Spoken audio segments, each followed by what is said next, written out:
Numbers 28. At sinalita ng Panginoon kay Moises na sinasabi, "Iutos mo sa mga anak ni Israel, at sabihin mo sa kanila, ang alay sa akin, ang aking pagkain na pinakahandog sa akin na pinaraan sa apoy, na pinakamasarap na amoy sa akin, ay inyong pag-iingatang ihandog sa akin sa ukol na kapanahunan. At iyong sasabihin sa kanila, ito ang handog na pinaraan sa apoy na inyong ihahandog sa Panginoon, mga korderong lalaki ng unang taon na walang kapintasan, 2 araw-araw, na pinakapalaging handog na susunugan. Ang isang kordero ay iyong ihahandog sa umaga, at ang isang kordero ay iyong ihahandog sa paglubog ng araw. At ang ika-10 bahagi ng isang epa ng mainam na harina na pinakahandog na harina, na hinaluan ng ika-4 na bahagi ng isang hin ng langis na hinalo. Isang palaging handog na susunugan, na iniutos sa bundok ng Sinai na pinakamasarap na amoy, handog sa Panginoon na pinaraan sa apoy. At ang pinakahandog na inumin niyaon, ay ang ika-4 na bahagi ng isang hin sa isang kordero. Sa dakong banal magbubuhos ka ng handog na inumin na pinakamainam na alak para sa Panginoon. At ang isang kordero, ay iyong ihahandog sa paglubog ng araw, gaya ng handog na harina sa umaga, at gaya ng handog na inumin niyaon, ay iyong ihahandog, isang handog na pinaraan sa apoy, na pinakamasarap na amoy sa Panginoon. At sa araw ng Sabath ay 2 korderong lalaki ng unang taon na walang kapintasan, at 2 ika-10 bahagi ng isang epa ng mainam na harina, na pinakahandog na harina na hinaluan ng langis, at ang handog na inumin niyaon. Ito ang handog na susunugan sa bawat Sabath, bukod pa sa palaging handog na susunugan, at ang inuming handog niyaon. At sa mga pasimula ng inyong mga buwan ay maghahandog kayo ng handog na susunugan sa Panginoon, 2 gayang toro at isang tupang lalaki, 7 korderong lalaki ng unang taon, na walang kapintasan.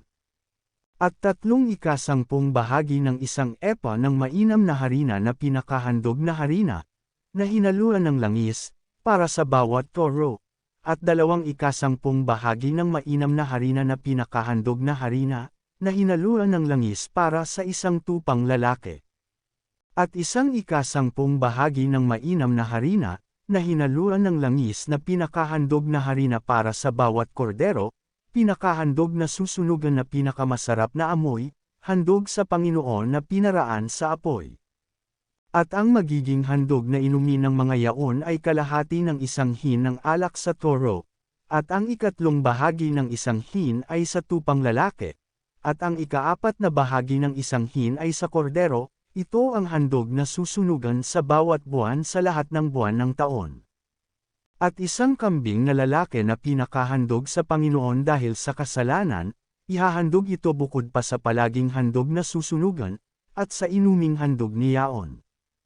At sa unang buwan, sa ika-14 na araw ng buwan, ay Pasko ng Panginoon. At sa ika-15 araw ng buwang ito ay magkakaroon ng isang pista.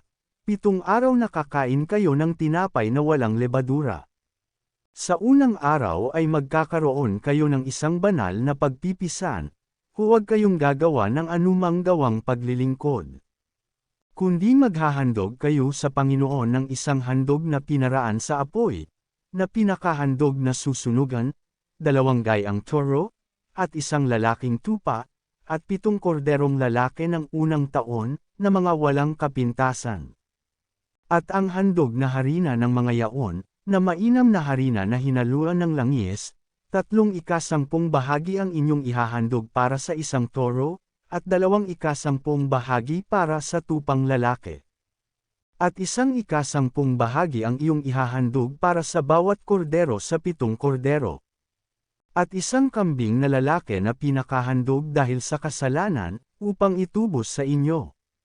Inyong ihahandog ang mga ito bukod pa sa handog na susunugan sa umaga, na pinakapalaging handog na susunugan. Ganitong paraan ihahandog ninyo araw-araw, sa loob ng 7 araw, ang pagkain na handog na pinaraan sa apoy, na pinakamasarap na amoy sa Panginoon. ihahandog ito bukod pa sa palaging handog na susunugan, at sa inuming handog ni Yaon. At sa ikapitong araw ay magkakaroon kayo ng isang banal na pagpipisan, huwag kayong gagawa ng anumang gawang paglilingkod.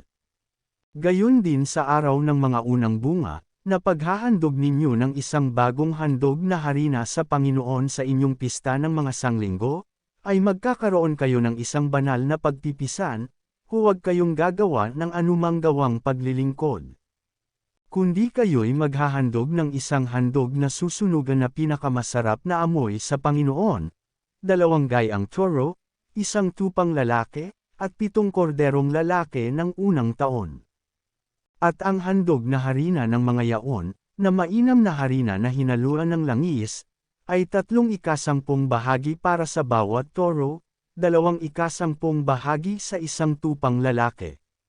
1/10 bahagi sa bawat kordero sa 7 kordero. Isang kambing na lalaki upang itubos sa inyo.